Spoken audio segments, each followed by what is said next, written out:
Everyone, स्वागत है आपका एक बार फिर से हमारे YouTube channel the winning edge में। तो आज जो मैं आपको टॉपिक बताने वाला हूं उसका नाम है यूनिटरी मेथड।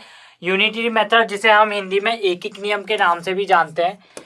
वैसे मुझे पता है ज़्यादातर बच्चे यहाँ पे ज़्यादातर बच्चे जो भी ये वीडियो देख रहे हैं वो इंग्लिश मीडियम वाले हैं, लेकिन फिर भी मैं आपको बता देता हूँ। इसे हम हिंदी में, अगर ये कोई और हिंदी मीडियम वाला है तो वो भी समझ सकता है। एक नियम इसे हम कहते हैं। अब देखो, यूनिटरी मेथड से ही हमें पता चल रहा है कि यूनिटरी मेथड किसे यूज़ किया जाता है। तो जैसे कि इसकी डेफिनेशन है, the unitary method is a method in which you find the value of a unit. यानी कि वैल्यू ऑफ अ यूनिट से मतलब है किसी एक की वैल्यू निकालना और उसके बाद उसके आधार पे, उसके बेस पे बहुत सारों की वैल्यूज फाइंड आउट करने को ही हम क्या कहते हैं, यूनिटरी मेथड कहते हैं। जैसे कि फॉर एग्जांपल आपने माना कि आपने क्या करा, आपने आप मार्केट गए और आप ना 100 रुपीज़ की 10 चॉकलेट्स लेके आ गए। ठीक है, क्या बोला मैंने आपको कि आप क्या लेके आए, 100 चॉकलेट्स लेके आए। ठीक है, 100 चॉकलेट्स लेके आए आप। कितने रुपीज़ की, 1000 रुपीज़ की चॉकलेट लेके आए आप। कितनी आई आपकी, 100 आई। यानी कि 1000 रुपीज़ में आपकी कितनी चॉकलेट्स आई, ये मैंने आपको बता दिया। 1000 रुपीज़ में आपकी कितनी आई, 100 चॉकलेट्स आई। ठीक है, तो आपसे पूछा कि आपके, फिर आप देखो 1000 रुपीज़ में 100 चॉकलेट्स लेके आए, लेकिन तो फिर आपके घर वालों ने बोला तो एक चॉकलेट आपको कितने की पड़ी। तो आप क्या करोगे, अगर आपकी 1000 रुपीज़ में 100 चॉकलेट्स आई हैं तो एक चॉकलेट का कैसे फाइंड आउट करोगे। तो उसी तरीके को कि आप बताओगे कि एक चॉकलेट इतने रुपीज़ की थी तो 100 चॉकलेट इतने रुपीज़ की होगी। यानी कि देखो ना, अगर आपकी एक चॉकलेट आपकी कितने 10 रुपए की होगी तो 2 चॉकलेट्स कितने की हो जाएंगी, 20 रुपीज़ की। 10 चॉकलेट्स कितने की हो जाएंगी, 100 की। ऐसी 100 चॉकलेट्स तभी तो आपकी कितने की होंगी, 1000 रुपीज़ की होंगी। यानी कि देखो, यहाँ पे तो आपको ये नहीं बताया था ना पहले, आपने तो घर में ये बताया सीधे कि 1000 रुपीज़ में मैं 100 चॉकलेट्स लेके आया। तो आपके पापा ने फिर आपसे पूछा कि तो एक चॉकलेट कितने की आई आपकी। तो आपने क्या बोला, सिंपल सा, कि एक चॉकलेट 10 रुपए की आई, इसलिए 100 चॉकलेट्स कितने की आई हमारी, 1000 की आई। तो आपने क्या करा, इसमें यूनिटरी मेथड लगाया। यानी कि आपने पहले एक की वैल्यू फाइंड आउट करी। अब ऐसे आपके पापा ने पूछा कि 100 चॉकलेट्स लाने की क्या जरूरत थी, 25 चॉकलेट्स ही ले आते। तो फिर अब आपको एक चॉकलेट का वो तो पता चल गया ना प्राइस की, आपकी 10 रुपीज़ की है। तो आप आराम से 25 चॉकलेट्स और मंगाएंगे तो कितने रुपीज़ लेके जाओगे, 25 को 10 से मल्टीप्लाई कर दोगे, 25 10 से 250, यानी कि 250 रुपीज़ और लेके जाओगे 25 चॉकलेट्स लेने के लिए। तो इतनी बात आपको समझ में आ गई यूनिटरी मेथड किस लिए यूज़ होता है। यानी कि जब आपके पास एक मल्टीपल अमाउंट का डेटा गिवन है और आपको किसी और मल्टीपल अमाउंट का ही डेटा पूछा गया है तो उसके लिए आपको यूनिटरी मेथड का यूज़ करना पड़ेगा। सबसे पहले आप क्या करोगे, किसी एक का डेटा निकालोगे, सिर्फ एक का डेटा निकालोगे और उसी के आधार पे जो आपको दूसरा डेटा पूछा गया है, अदर चीज़ जो आपको पूछी गई है वो फाइंड आउट करोगे। चलो, यूनिटरी मेथड की डेफिनेशन तो इतनी कहती है, लेकिन कुछ क्वेश्चंस हम सॉल्व करते हैं, उससे जो हमारा डाउट है वो और क्लियर हो जाएगा। अच्छा, यूनिटरी मेथड के कहाँ कहाँ पे यूजेस होते हैं। तो सबसे पहले ज़्यादातर किसी चीज़ की वैल्यू फाइंड आउट करनी है या डेटा वगैरह फाइंड आउट करनी है, कि अगर टाइम एंड डिस्टेंस में भी ये यूज़ होता है। वर्क वाले क्वेश्चन जो होते हैं आपके, उसमें भी यूज़ होता है ये। तो अभी हम यूनिटरी मेथड स्पीड, डिस्टेंस और टाइम के उस पे बेसिस पे यूनिटरी मेथड कहाँ यूज़ होता है वो करते हैं। तो एक क्वेश्चन है आपका यहाँ पर, a car travelling at a speed of 140 kilometre per hour covers 420 kilometre. मतलब कि एक कार है जो 140 किलोमीटर पर आवर की स्पीड से चल रही है, उसने कितना डिस्टेंस कवर किया, 420 kilometre. How much time will it take to cover 280 kilometre. अच्छा, 140 किलोमीटर पर आवर की स्पीड पे चल रही है और उसने कितना डिस्टेंस कवर किया, 420 किलोमीटर। तो आपसे पूछ रहा है कि 280 किलोमीटर कितने टाइम में किया होगा। तो देखो, टाइम तो आपको पहले भी नहीं दिया गया है, तो सबसे पहले आप क्या निकालोगे इसमें, सबसे पहले तो आप निकालोगे टाइम निकालोगे। तो टाइम का फॉर्मूला क्या होता है आपका, देखो, स्पीड इज इक्वल टू क्या होता है आपका, स्पीड का फॉर्मूला तो पता है ना आपको, डिस्टेंस अपॉन टाइम। तो टाइम का फॉर्मूला क्या हो जाएगा, टाइम इधर चला जाएगा, स्पीड नीचे आ जाएगी। तो टाइम इज इक्वल टू क्या हो जाएगा, डिस्टेंस अपॉन स्पीड। तो डिस्टेंस कितना है हमारा, 420 किलोमीटर, और स्पीड कितनी है हमारी, 140 kilometre per hour.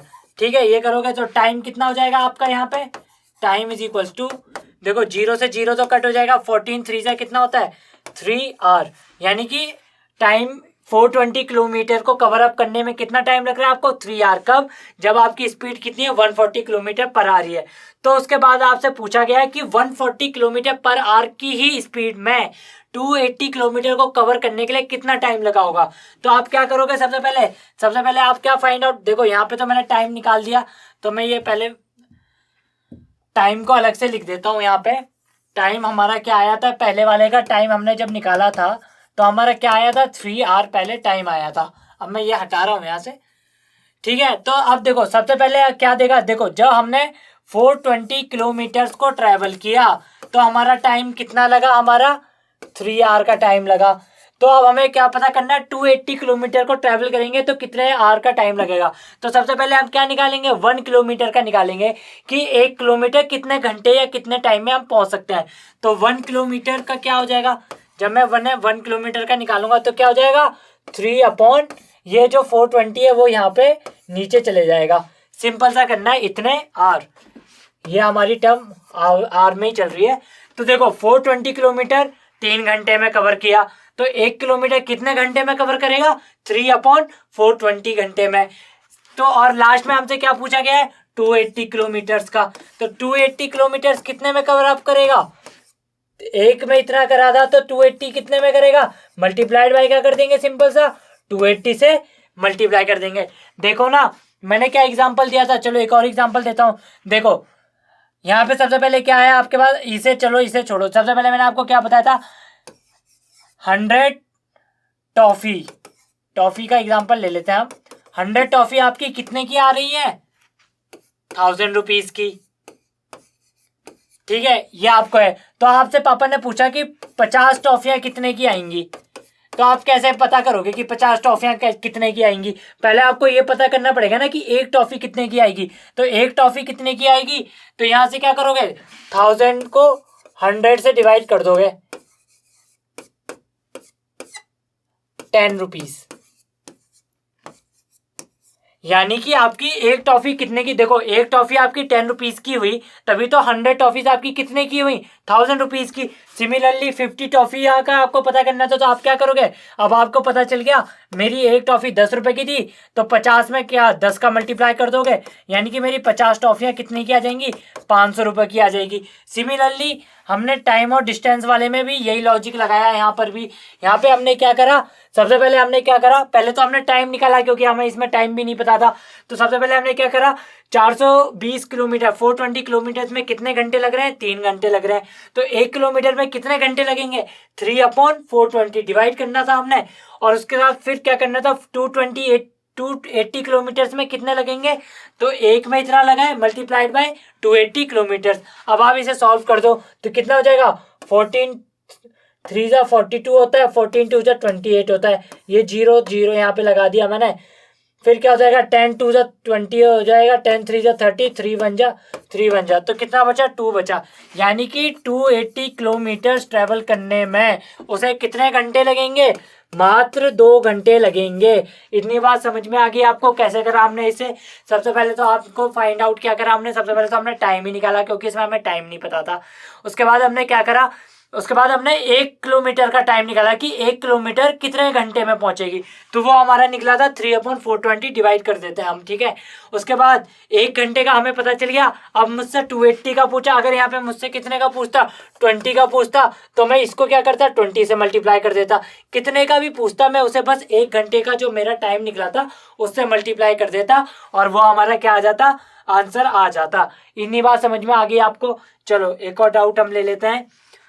Unitary method for time and work का ले लेते हैं। तो यहाँ पे क्या कह रहा है? Monu finishes his work in 15 days while Sonu takes 10 days. यानी कि कोई काम है, चलो एक घर बनाने का काम ले लेते हैं। तो मोनू है वो 15 दिनों में एक घर बनाता है, और जो क्या है सोनू है वो एक घर को 10 दिनों में बनाता है, ठीक है। तो क्या पूछ रहा है? How many days will the same work be done if they work together. यानी कि वो एक घर अगर दोनों मिलके काम करते हैं तो कितने दिनों में बन जाएगा। देखो जब अलग अलग कर रहे हैं, जब मोनू अकेला काम कर रहा है तो 15 दिनों में घर बना रहा है, और सोनू जब काम कर रहा है अकेला तो कितने में बना रहा है? 10 दिनों में। तब जब सोनू और मोनू मिल जाएंगे तो कितनी दिनों में घर बनाएंगे वो हमें पता करना है। तो सबसे पहले हम क्या निकालेंगे कि मोनू एक दिन में कितना घर बना पाता है। तो देखो मोनू कितना 15 दिन लगा रहा है, ठीक है, इसे अभी देखो 15 डेज लगा रहा है किसे, एक काम को पूरा करने में, ठीक है।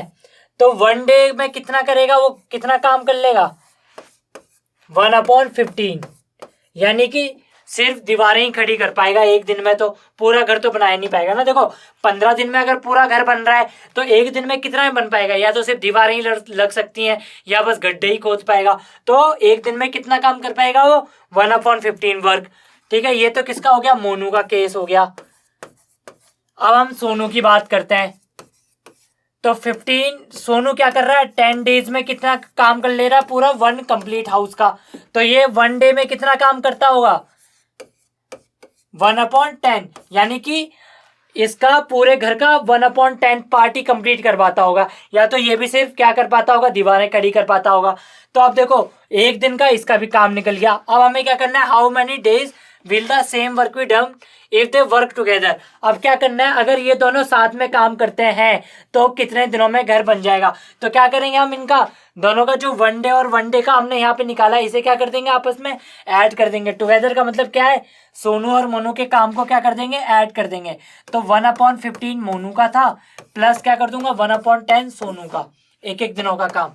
तो इसे क्या कर दूंगा मैं, फिर ऐड कर दूंगा, एलसीएम ले लूंगा। तो एलसीएम कितना आ जाएगा मेरा, 15 एलसीएम आ जाएगा मेरा इसका, 15 ही आएगा ना, 5 3 जा 15 और 10 का आप एलसीएम लोगे तो 15 ही आएगा, बड़ी वैल्यूज ही आती है हमेशा। तो ये हो जाएगा 15, ऐसे निकाल लो, देखो 2 5 जा 3 5 5 5 3 जा 15 to 30, ठीक है।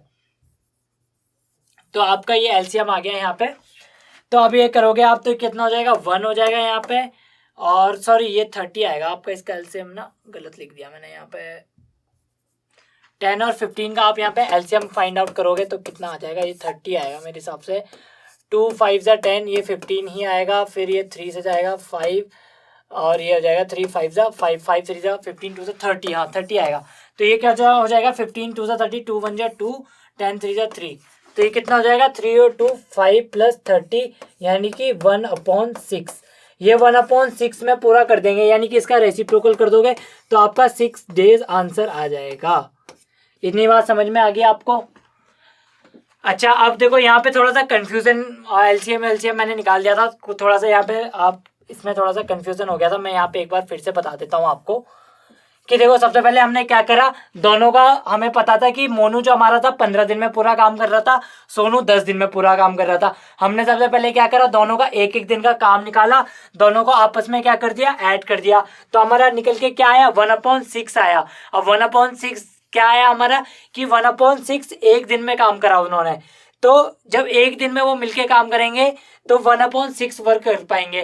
तो टोटल ये पूरा 1 कंप्लीटली कब हो जाएगा, जब इसे मैं 6 से मल्टीप्लाई कर दूंगा तो 6/6 क्या दे देगा मुझे, 1, यानी पूरा घर कितने में बन जाएगा, 6 डेज में बन जाएगा। तो इतनी बात समझ में आ गई आपको कि ये कैसे सॉल्व हुआ। यहाँ पे सबसे पहले हमने एक एक का निकाला, दोनों का एक एक दिन का काम निकाला, दोनों को आपस में ऐड कर दिया, और लास्ट में जो हमारा 1/6 आ रहा था, यानी कि 1/6 उन दोनों के मिला के एक दिन का काम है, तो उसका मैंने क्या करा, रेसिप्रोकल कर दिया, तो वो टोटल आ जाएगा, मतलब 6 से मल्टीप्लाई कर दिया उसे मैंने, या तो उसका पूरा 1 कंप्लीट करना था ना हमें, तो उसे मैंने 6 से मल्टीप्लाई कर दिया।